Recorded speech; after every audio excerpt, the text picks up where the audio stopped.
Hey guys, today we're diving into another truly horrifying case.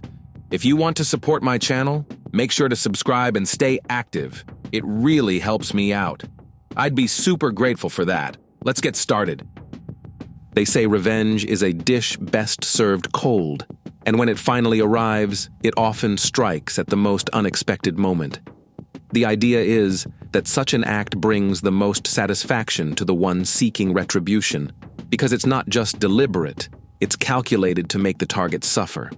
But what happens when the driving force behind this vengeance is nothing more than the wounded pride of a controlling partner, furious over losing the person he treated as his personal punching bag?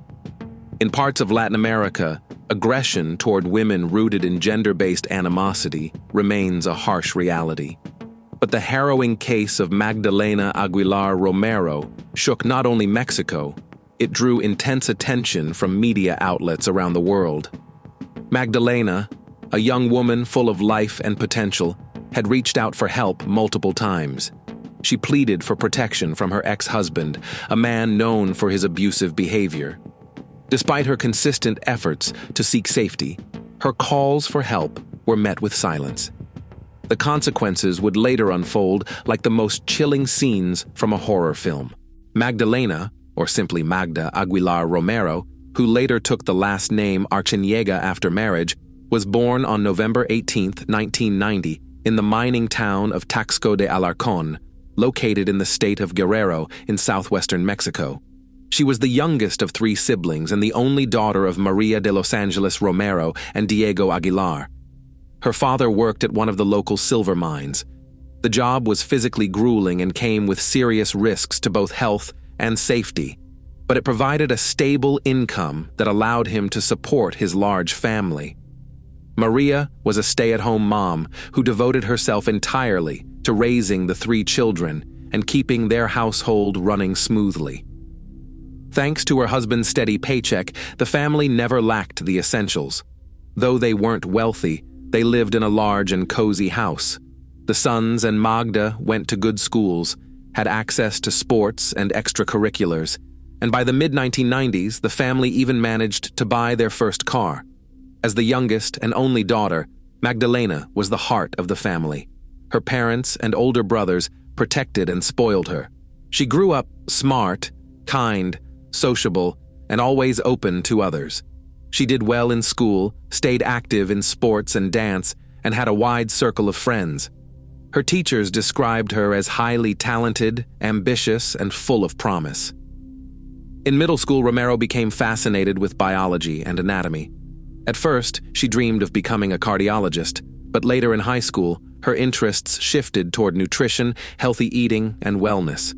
She decided to dedicate her career to this field, wanting to help people struggling with health issues tied to diet and eating behaviors. When Magdalena shared her plans with her family, they gave her their full support.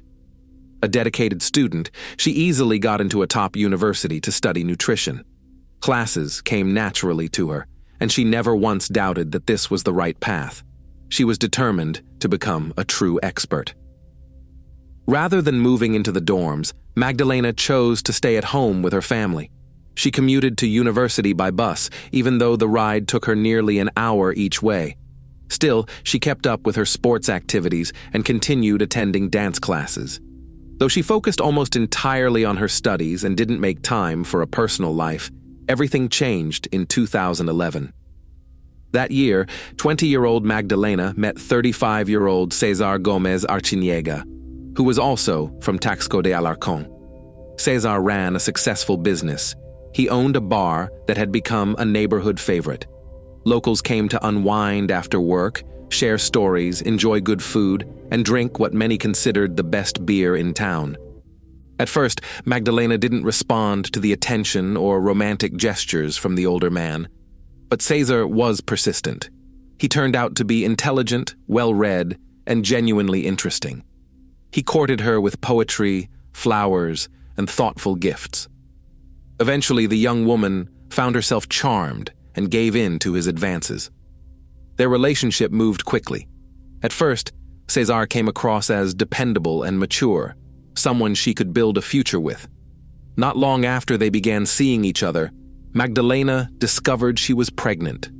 The news took her by complete surprise, but Cesar reacted with excitement and immediately said he was ready to marry her. Magdalena accepted his proposal. Her family didn't object to the union, and Cesar's relatives also welcomed her into the fold. There were no obstacles in the way of their marriage. The couple made it official later that same year in 2011 with a modest ceremony at a local chapel. Only close relatives and a few friends were invited. After the wedding, Magdalena moved into Cesar's home, which was located in the same building as the bar he owned. At the time, Magdalena was in her third year of college. But, with a baby on the way and newlywed responsibilities, she decided to put her studies on hold to focus on her growing family. Cesar encouraged this decision. He was overjoyed to have his young wife nearby, where he could always keep an eye on her. Thanks to the steady income from the family business, Magdalena didn't need to work and didn't want for anything. She settled into domestic life, and soon their first son was born. Less than a year later, she realized she was expecting again. In the summer of 2013, she gave birth to their second son, but things started to shift. By early 2014, Magdalena made the decision to return to school and finish her degree. That's when she encountered fierce resistance from her husband. Cesar was adamant that she wait a few more years. After all, their sons were still very young, and he insisted they needed their mother around full-time. But Magdalena no longer wanted to stay home, especially with her parents offering to help care for the boys. They supported her goal of completing her education. She quickly adapted back to student life. But Cesar didn't take it well. He grew increasingly jealous and controlling, demanding to know where she was at all times and starting heated arguments over even the smallest things. At first, Magdalena didn't think much of it. She assumed he'd calm down eventually. But the situation only got worse. Cesar had developed a need for constant control during the nearly 3.5 years of their marriage. He had slowly isolated her from friends and family under the guise of good intentions. Since their marriage happened just a few months after they met, and she was already pregnant, Magdalena had little time or energy for socializing. Then came the back-to-back births of their sons, leaving her even more disconnected from the outside world. Now that she was back in school, she began to rebuild her social circle. She reconnected with old friends, made new ones, and started visiting her parents regularly, who were more than happy to spend time with their grandsons. Cesar started checking Magdalena's phone daily, monitoring her social media accounts, and watching her every move. His jealousy grew to extremes.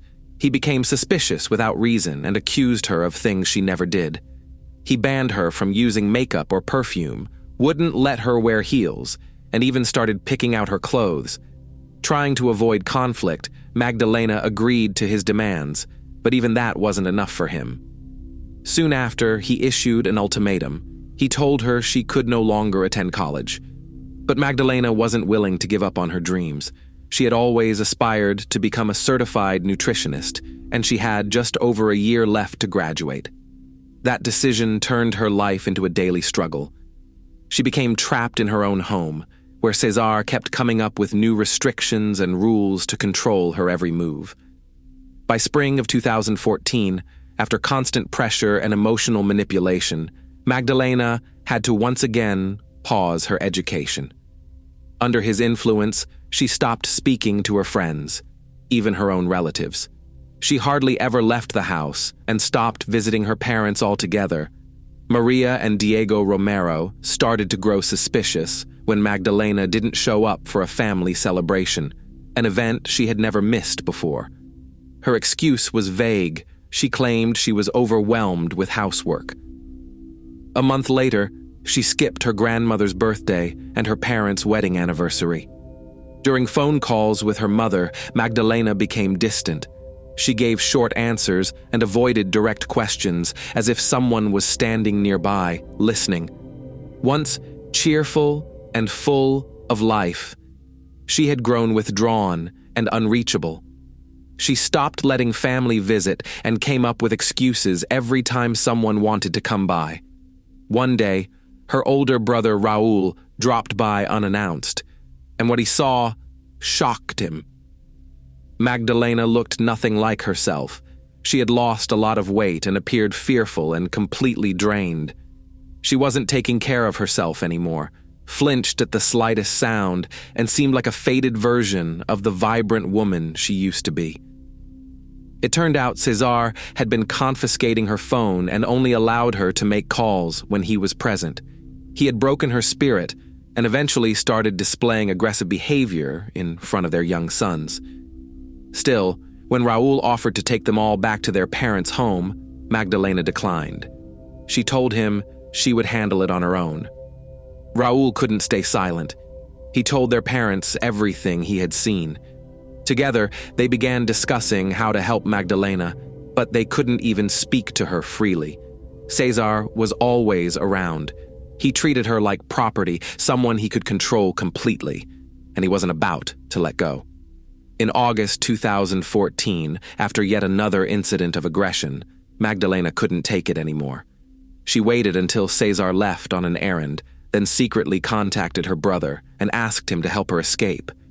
She grabbed only essential belongings and documents, gathered her sons, and slipped out through the back door to avoid Cesar's mother, who lived with them.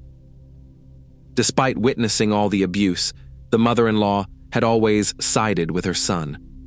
Raul picked up Magdalena and the boys and brought them to their parents' home. Predictably, Cesar went into a rage when he found out his wife had left and taken the sons with her. He showed up at his in-laws' home, demanding she come back, but Magdalena's father and brothers blocked the entrance and threatened to call emergency services if he didn't leave immediately. The following months felt like a waking nightmare. Magdalena and her sons only left the house when accompanied by her father or one of her brothers. They feared Cesar might try to abduct her or the boys. Magdalena even sought help from local authorities, asking for protection from her ex-partner's harassment. But the police didn't see any immediate danger in her situation, and they dismissed her request for help. A month after she moved out, Magdalena made the decision to officially file for divorce. That's when Cesar suddenly changed tactics. He began apologizing, begging her to come back and give him another chance. He swore he had changed, promised he'd never raise his hand against her again, and claimed he still loved her. But Magdalena didn't believe a word of it. She knew him too well and understood that these were just more of his manipulations. For a while, Cesar tried to win her back through persuasion. But when it became clear that she wasn't coming back, he returned to threats, emotional pressure, and intimidation.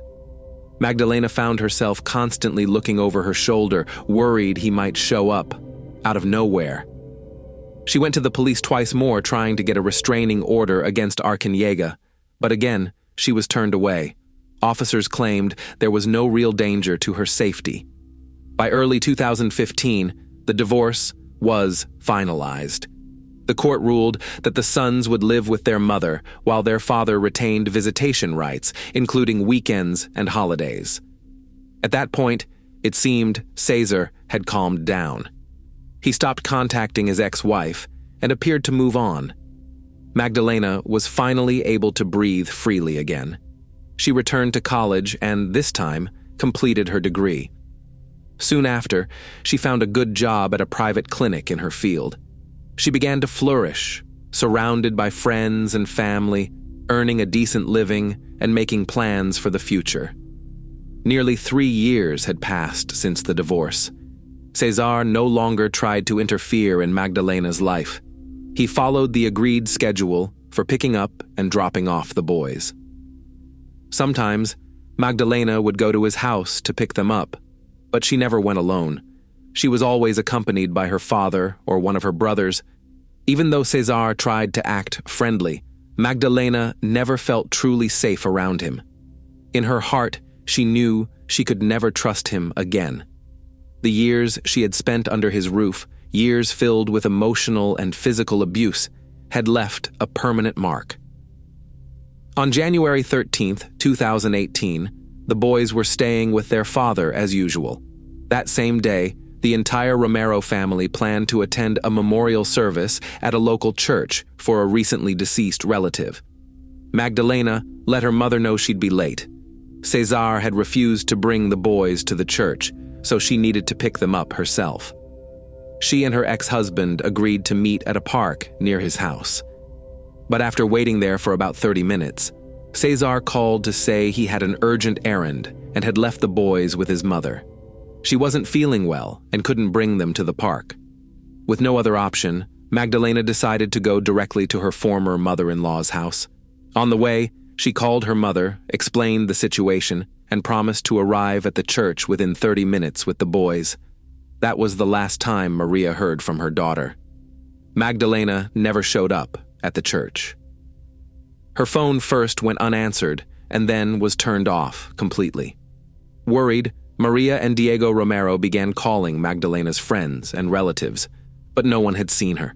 Reaching out to Cesar led nowhere as well. Late that night, in a state of growing panic, the Romeros went to the police to report Magdalena missing. But when officers heard their story, they barely took it seriously. They reminded the couple that their daughter was an adult and didn't have to check in every hour. Besides, they said, it had only been a few hours since she was last heard from. The next day, police again refused to initiate a formal search, citing the same reasons. Magdalena's parents, forced to act on their own, began mobilizing everyone they knew. They notified relatives and friends, who immediately joined the search. Word of Magdalena's disappearance spread quickly across social media, with photos of her and her sons being widely shared, urging anyone with information to come forward. Flyers were distributed throughout the town and posted on every utility pole. When Diego and Maria went to Cesar's home, he wouldn't even let them in. He expressed concern when he heard Magdalena and the boys were missing, but claimed she had taken them herself and mentioned visiting someone. This was a lie. Magdalena had told her mother she was going to pick up the boys from his house and bring them to church. The Romeros immediately realized something was off and suspected Cesar was hiding the truth. They returned to the police once again, but authorities still refused to open a missing persons case. They also declined to question Cesar or even inspect his home, stating there was no cause for such action. Left in despair, Magdalena's parents continued searching on their own for more than a week. As their fear and frustration grew, they began organizing public demonstrations to draw attention to the case and pressure authorities. Eventually, this strategy began to work. A neighbor of Cesar Arciniega called the police and reported that the boys were at their father's house. Other witnesses came forward, saying they saw Magdalena entering Cesar's home on the day she went missing, but no one saw her leave. The public outcry created by the Romero family finally pushed law enforcement to act. On January 22, 2018, a search warrant was issued for Arciniega's home. What they found inside shocked even seasoned investigators. Parts of the victim's remains were discovered in the most disturbing conditions. Some were found frozen, others were cooking in pots, and some internal organs were placed on the grill as if someone intended to roast them. The house resembled a scene straight out of a horror film. Cesar and his mother, Silvia Ega, had clearly not expected law enforcement's visit and hadn't attempted to clean up. The officers called in Magdalena's parents for the painful process of identification.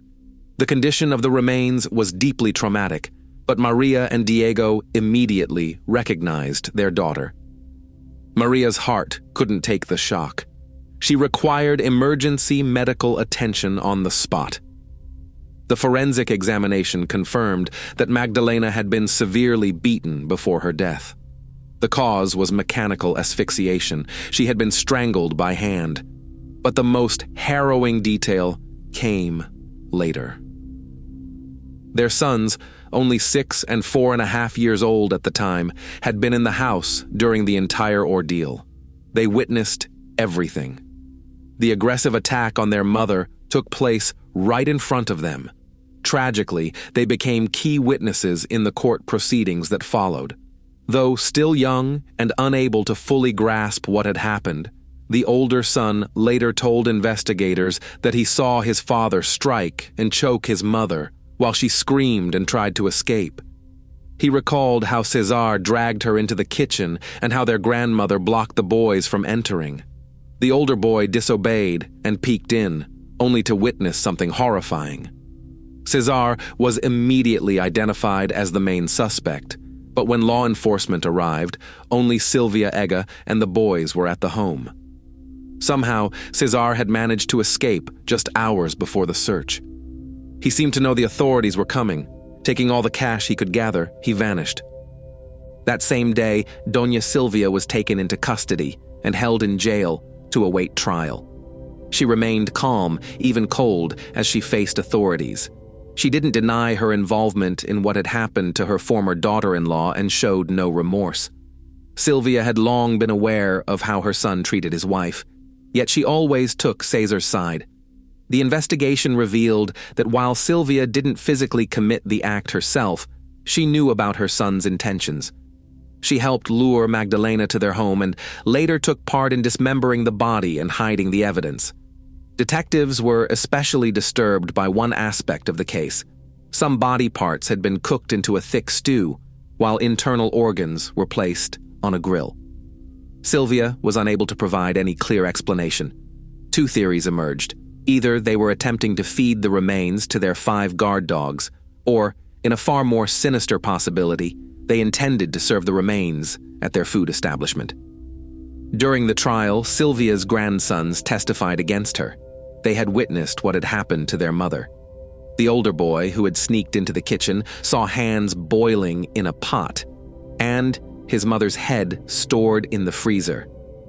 The trauma they experienced was severe, and it took extensive therapy to help them begin to heal and stop the nightmares. In November 2019, the court found Sylvia Ega guilty on all counts and sentenced her to 40 years in prison with no chance of early release. Given her age, the sentence was effectively life behind bars. Still, she never expressed regret for her actions. As for the primary suspect, a nationwide manhunt was launched. Authorities were unable to find César in the immediate aftermath. His mother claimed she didn't know where he had gone. Meanwhile, evidence emerged showing that Magdalena had made repeated attempts to secure a protective order against her former partner, warning that she felt unsafe, but her requests had been ignored. Despite massive public attention, media coverage, and protests across the country demanding justice, César's whereabouts remained unknown. Authorities searched for more than 4 years, both within Mexico and internationally. Even Interpol joined the hunt, but every lead went cold. Then, in early July 2022, something unexpected happened. A bar fight broke out between 2 intoxicated patrons in Tijuana, a border city. Both men were taken into custody. One of them identified himself as Massimo Herrera Garcia. But once at the station, fingerprint analysis revealed that he was, in fact, a wanted fugitive, César Gómez Arciniega. He had been living under a false name all this time, evading capture until his drinking and aggressive behavior led to his arrest.